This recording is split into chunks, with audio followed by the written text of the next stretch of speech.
everyone, to another episode of Light Talk. I am your host, Rachel Valerido, greeting you from our studio here at ICTA School. Now, for today, we have another exciting topic for our podcast. Every day is almost an exciting day for us because we always have special guests with us every day.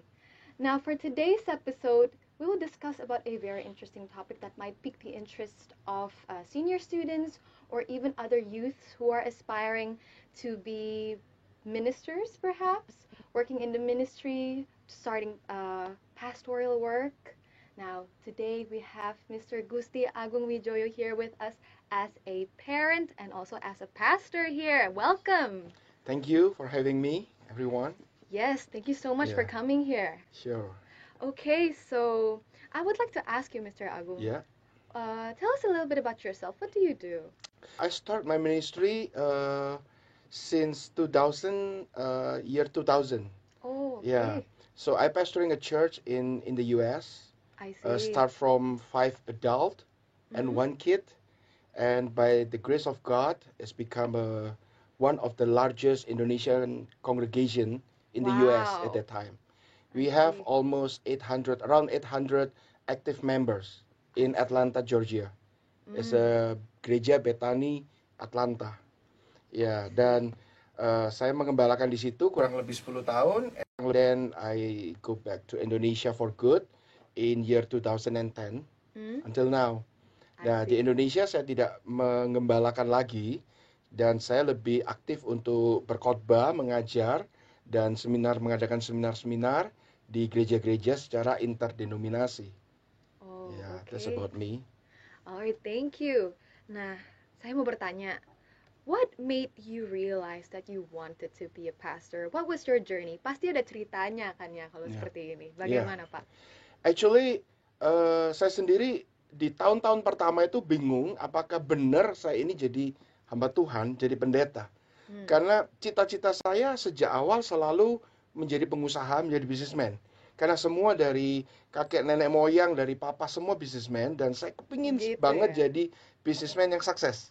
I see. Ya, tapi di tahun 94 saya bertobat mengikut Tuhan dan saya dibaptis. Akhirnya sejak itu saya mulai membangun hubungan dengan Tuhan, mulai mengenal Tuhan, mulai aktif di gereja dan tetap saya do business. I have Hmm. several business in Surabaya, but di church itu ada church bulletin.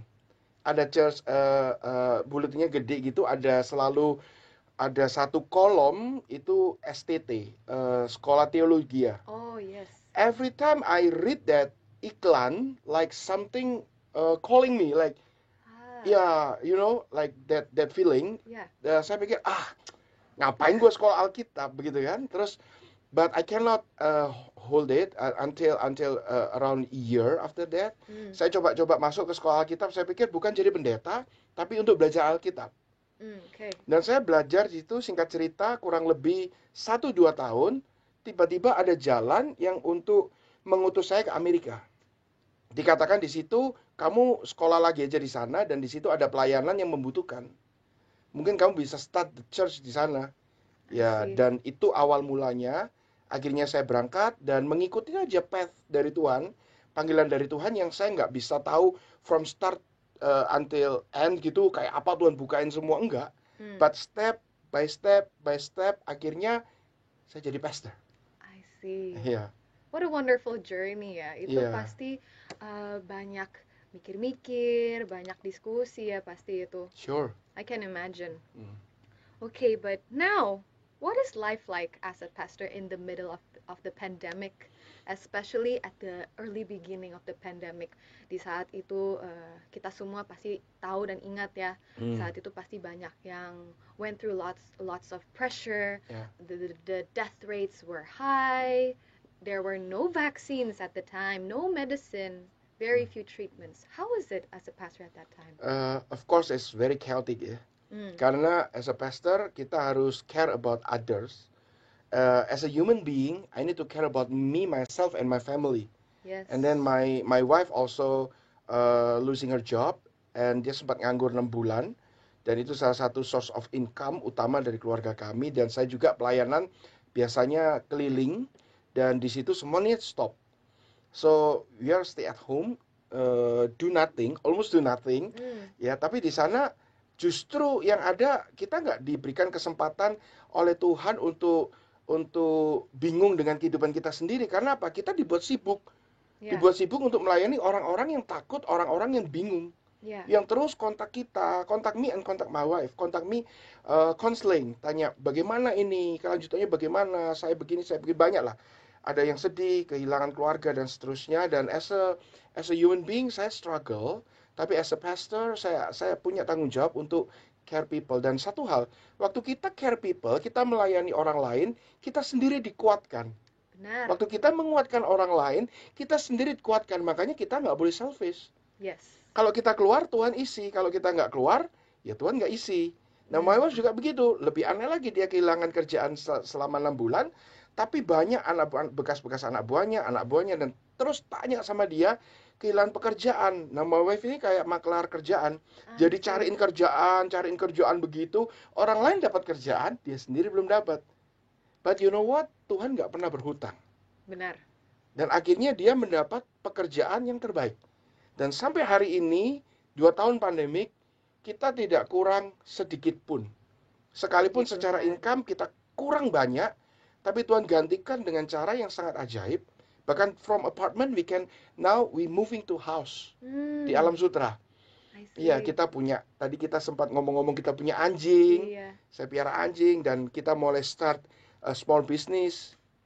Dan dari situ amazing-nya Tuhan. Kalau kita melayani dia baik-baik, dia juga akan pasti bertanggung jawab atas hidup kita. Benar, dan ini juga bukti ya bahwa God is a heavenly Father, ya. Yes, amen. He never abandons his children. I think this is really something that we call amazing grace. Ya? Yes. At such a chaotic moment, at such a time of fear, not only is he there for us, but he picks certain people to be also strength for other people like you and your wife, and I'm sure many other people out there who are maybe not pastors as their occupation or status, but in their hearts they are evangelists. They are the people of God. Amen. And they have this power, and this power is not from us, but from the Lord. Amen. That's amazing. Okay, now diving into our main topic of the day. Do you believe that working in the ministry or being a pastor is a career or a calling? What do you think? First, of course, it's a calling. Karena kalau menjadi pastor, menjadi hamba Tuhan, you consider a career, then you will punya ambisi yang tidak sehat. I see. Ya kan? Akan berhitung tentang financial, akan berhitung tentang jenjang karir, kapan saya diangkat ke jenjang yang lebih tinggi, dipercayakan jemaat yang lebih banyak, dan seterusnya. Kalau itu yang kita pikirkan, might as well kita lebih baik bisnis di dunia sekuler. Karena itu lebih bagus dan lebih sehat. Memang itu platform yang benar di sekuler. Tapi kalau di dunia pelayanan, yang pertama kali adalah panggilan. Dan ketika panggilan itu ada, kita nggak harus jadi full time juga. Yang penting full heart. Yes. You can still be a businessman. You can still be a teacher. And you can be an evangelist, a preacher also, ya kan? And people might call you a pastor. That's fine. Like me, saya punya small business dan kita juga melayani dan people call me a pastor. Jadi pertama itu adalah panggilan. Tapi waktu kita terpanggil, bagaimana tahu cara kita terpanggil? Passion. I see. When God call you, He put passion. That's the key word, isn't it? Passion. Passion. When you have passion, you'll be enthusiasm. You have enthusiasm. Waktu you punya antusias, you know antusias from 2 words. And theos. Yeah. And in, theos, God. In the Lord is enthusiasm. And theos. Yes. Yeah? When you on the right path, in the God's plan, then you will be passionate, punya antusias. Yeah. Nah, disitulah kita bisa tangkap itu panggilan. Nah, dulu setiap kali saya dengar khotbah dari hamba-hamba Tuhan itu kayak saya tuh kok kepingin khotbah. Saya pikir, ngapain sih? Gue pengusaha kok kepingin khotbah begitu. Tapi sama saya khotbah sendiri di tembok, di waktu saya tidur. Itu saya kayak kepingin khotbah, but I don't know how to khotbah. Naturally flowing out, ya. Nah, and at some point I know Tuhan panggil saya. Waktu Tuhan panggil saya, tentunya ada perkembangan-perkembangan dan ada panggilan, ada pencukupan dari Tuhan. Nah, di situ baru dengan sendirinya secara natural menjadi career. Not the other way around. So, it's both, tapi ada stepnya mungkin ya. Iya. Karena ini di wilayah yang special. This is the world of pelayanan ya. Spiritual. Yes. Yeah. Jadi first and foremost, it is a calling. Calling, yes. And then you could build a career out of it. Yes. But still never forget the core. Yes. I see, okay. Now, for the next question. Amongst many careers, there are in fact many passionate youths out there that want to be a pastor, a preacher, or someone who wants to work in the ministry, just like you had in your journey. However, what are the steps that are needed to achieve this goal? Yeah, if you ask me about the step, karena tadi di dalam pastoring itu di dalam menjadi hamba Tuhan itu adalah panggilan. Jadi berbeda dengan hal-hal secara sekuler dan hal secara profesional kayak dokter, insinyur, engineering dan seterusnya. Jadi kalau dibilang step itu secara natural, but of course they are step. To be a pastor, ya you harus sekolah Alkitab. Jadi sekolah Alkitabnya sebagai educational institution. Ya, of course, untuk equip, ya kan?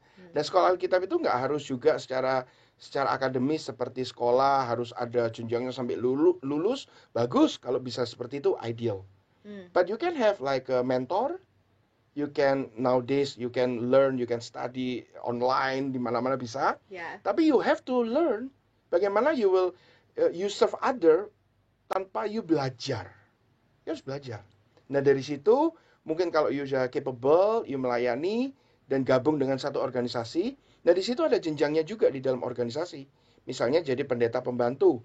It needs about couple years to be pendeta pembantu. I see. Until you diangkat lagi di some denomination ada pendeta muda. Di situ mungkin 3-4 tahun. Baru you can be a pendeta senior. Pendeta PDT. Nah, ada jenjangnya of course, kayak dokter juga ada dokter umum, dokter spesialis. Yeah. Ada. Nah, it takes time. Okay, I think that is very insightful ya untuk yang ingin pursue this calling as a full-time career maybe. Yeah. They have to know that joining this school, yes, sekolah Alkitab, sekolah teologi itu tuh useful ya. It's Very useful. I see. It gives a better understanding about the field as Of course, well. Yeah. yes. Okay, now, but what are some of the skills that are important to be a pastor or a preacher, let's say? Public speaking? Is leadership important? And let's say social perceptiveness? What are some skills that you would suggest is needed? Yeah, it depends di dalam panggilan mana. Bible mengatakan ada 5 panggilan. Ada gembala, ada penginjil, ya kan? Ada pengajar, ada rasul, ada nabi. Ya kan? Kalau menjadi gembala tentu membutuhkan caring, counseling. Menjadi penginjil ya butuh people skill. Benar. Ya kan? Dan tergantung panggilan, leadership. Tentu dibutuhkan, semua field membutuhkan leadership, of course. Tapi mostly gembala dia membutuhkan leadership yang lebih dibanding dengan seorang penginjil yang dia tidak punya somebody to lead. Dia cuma keliling aja menginjil, ya kan? But still, kalau dia as a leader, dia ngomong, pasti omongannya itu bisa influence other people. Benar. Ya kan? Apakah membutuhkan leadership dan seterusnya? Tentu skill tetap dibutuhkan seperti kita bekerja di bidang sekuler. Yeah. Semakin kita skillful, ya of course kita akan semakin dipakai Tuhan di dalam bidangnya. Dan Tuhan memakai orang yang tepat sesuai dengan panggilan kita. Jadi jangan khawatir kalau ada kalian yang misalnya tidak bisa ngomong. Lalu saya nggak bisa ngomong, apakah saya bisa jadi hamba Tuhan? Saya kenal banyak pastor yang very successful, yang gerejanya gede, yang nggak bisa khotbah. Dalam arti tanda kutip nggak sebagus khotbahnya orang-orang penginjil. Speaker gitu ya. Natural speaker. Khotbahnya itu aja, diulang itu aja. Tapi gerejanya gede. Gembala jemaatnya cinta. How? Because it's calling. When God call you, God will equip. I see. So Ya. it's really about trusting the journey, ya. Passion, Trusting God, passion dulu. Yang passion, penting right? passion dulu. Right, passion, Ya. and then God will lead for sure, Yes, ya. yes. I see. Okay. Jadi di dalam bidang ini tentunya kita perlu beberapa experience ya Mm, agar kita bisa better prepare mm, ourselves. Seperti yang Mr. Gusti bilang sebelumnya, mungkin mentoring, counseling dan mm, sebagainya ya. What about social services? We think about in the perception of young kids. mhm. What can they do now to prepare themselves in the future in this field? Kalau kepingin jadi hamba Tuhan begitu. Yes, what kind of experience can they have now, especially in the pandemic, let's say? Mm. What do you think they can do? Kalau mereka punya cita-cita ingin menjadi hamba Tuhan. Yeah. Ya, of course, karena tentunya dari kerinduan mereka, misalnya cinta banget sama Tuhan, kayaknya kok nggak cukup terus gitu ya, diajar di Mm, chapel, kayaknya nggak cukup terus. Itu salah satu benih, ya kan? benih. Apa yang mereka bisa lakukan sekarang? Ya udah, be a good kid and practice your integrity. So kalau your integrity udah di-practice sejak awal, sejak dini, itu akan jadi foundation yang bagus sekali. Character building ya? Character building. Even saya yang latar belakangnya not even Christian, I can call myself a atheist. Hmm. Keluarga saya keluarga besar semuanya bukan Christian, but now everyone is Christian already, is Baptist. Sebelumnya mereka bukan Christian dan saya nggak percaya siapa-siapa. Ya, jadi di situ itu pun bisa Tuhan panggil, Yes. apalagi dari early age ya, dari secondary, dari SMA bisa dipanggil Tuhan untuk melayani, ada passion di situ. Ya, character building, integrity, di-practice sampai nanti lulus, masuk ke sekolah teologi ya. Ya kan? Yeah. Jadi pondasinya bagus, tinggal di-equip pakai akademis saja. Yeah. Itu lebih ideal dibanding dengan saya yang natural calling gitu ya. Hmm. Out of nowhere tiba-tiba dicomot sama Tuhan, dipanggil begitu kan. Yes. Prosesnya lebih strugglingnya lebih keras lah istilahnya. Berarti dari sekarang ini mereka sudah punya lebih banyak opsi and they have the privilege to know Yeah, now, right? yeah. They have the privilege to know now. So maybe what we can advise them to do is maybe join youth communities yang rindu ya. Mungkin chapel time di gereja atau di sekolah itu nggak cukup. Mungkin bisa cari youth community, bisa chat langsung dengan pastor. I used to do that. I used to contact the pastor personally just to get a bit more personal and intimate conversation going on. That's always something very convenient, and as we know, pastors, they have such a big heart. Yeah, they have such a big heart. Mostly nowadays you can open the internet. True. You can Yes. learn from big churches, amazing churches out there. Ya. True. Itu kan bisa mengobati passion kita terus sampai memupuk passion kita. Benar. Saya benar-benar mateng. Zaman saya dulu belum ada YouTube. Yeah. Belum ada apa-apa. Ya kita harus belajar buku. True. Yeah. Okay, now every job or commitment has their own ups and downs. Now, what are the hurdles that you faced during your journey to become a pastor, leading up to become a pastor, and perhaps even now? Upside down ya. Yeah. Ya waktu saya di Amerika mengembalakan, tiba-tiba izin tinggal saya nggak bisa diperpanjang.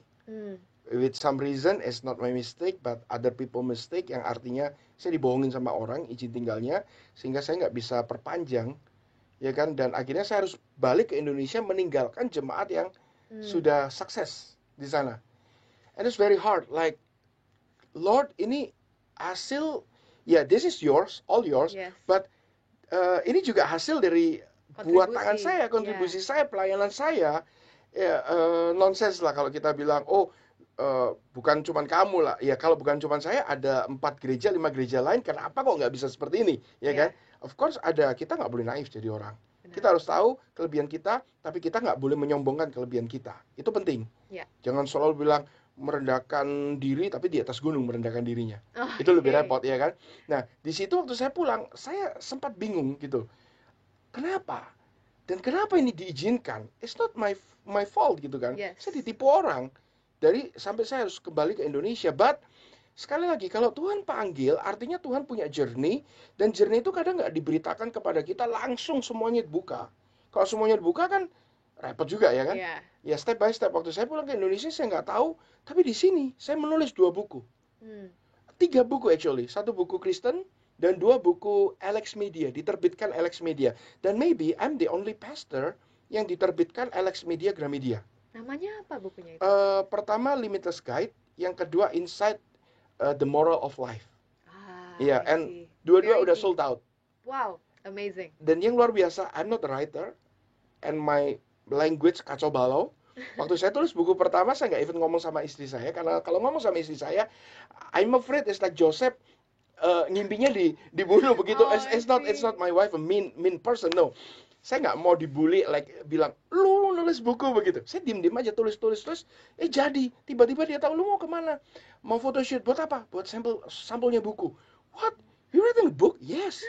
Ya, second book, third book, dia support saya dan jadi 3 buku. Dan di sini sampai sekarang saya lihat pelayanan saya lebih luas. Luar biasa.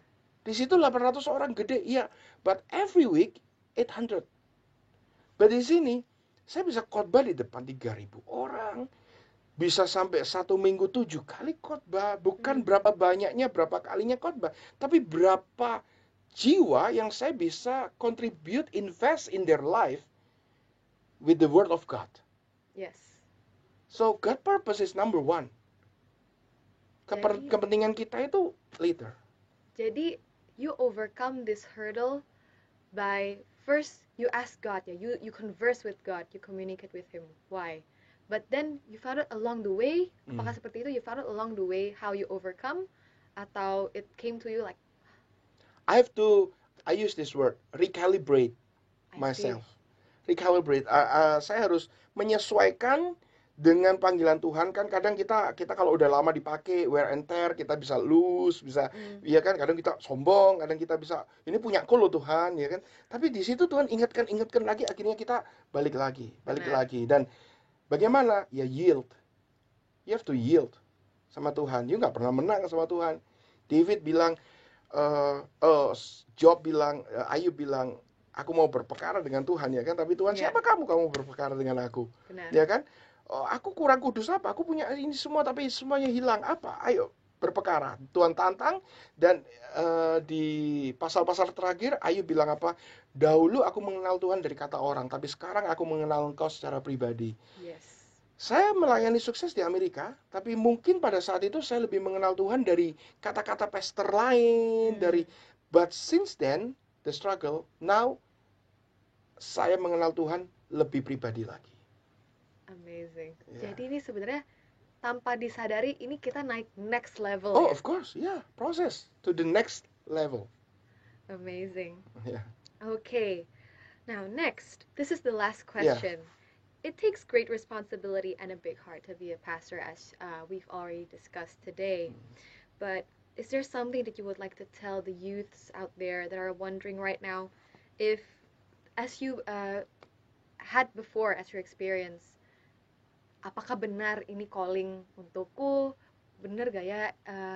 Should I really become a pastor, or should I really work in this ministry? What about my future? What will my family think of me? And so on. What do you want to say to them as a parent yourself? Yeah, just don't worry too much. One step at a time. Saya nggak pernah control my kid. You have to become pastor. You have to become businessman. No. Terserah you mau jadi apa. Yang penting you jadi a person of value, punya moral, punya value. When you have a value, you can adding value to other people di semua ladang. Kalau misalnya kepingin jadi pastor, nggak jadi pastor juga nggak usah khawatir. Punya cita-cita jadi dokter gigi, tiba-tiba jadi pastor, juga nggak usah khawatir. Ya kan? Kepingin jadi desainer, terus jualan makanan, nggak usah khawatir. You nggak gagal. You gagal kalau you jadi successful person, tapi nggak bisa adding value to other people. Nggak bisa invest ke other people life. I see. You fail. Our goal is not to become rich, but to be a blessing to other people. Kalau kita bisa jadi berkat buat orang lain, pasti Tuhan memberkati kita. Di setiap ladang hidup kita, di setiap career yang you choose, you tetap bisa melayani Tuhan kok. Tanpa harus jadi full-time pastor. But if you want to be a full-time pastor, Just surrender, one step at a time. God will lead you until then. Amazing. Yeah. Thank you so much, Mr. Gusti. I think that was very insightful. And we can conclude in this podcast that, yes, being a pastor or being in ministry, it is actually both career and both calling. However, we must remember at the foundation that it is first and foremost a calling from God, that you cannot remove passion from what you do in anything that you do, actually. Yes, Yes. you cannot remove passion in whatever it is that God calls you to do. And if it is something that God calls you to do, you should not worry, because he has a plan for you. Amen. And he never leaves you. And I think that is something that you should plant inside your hearts until you grow old, and perhaps you could even share it with your own children. Okay, this is Rachel Valerie Doe. Thank you so much for tuning in to our podcast Light Talk. See you next time.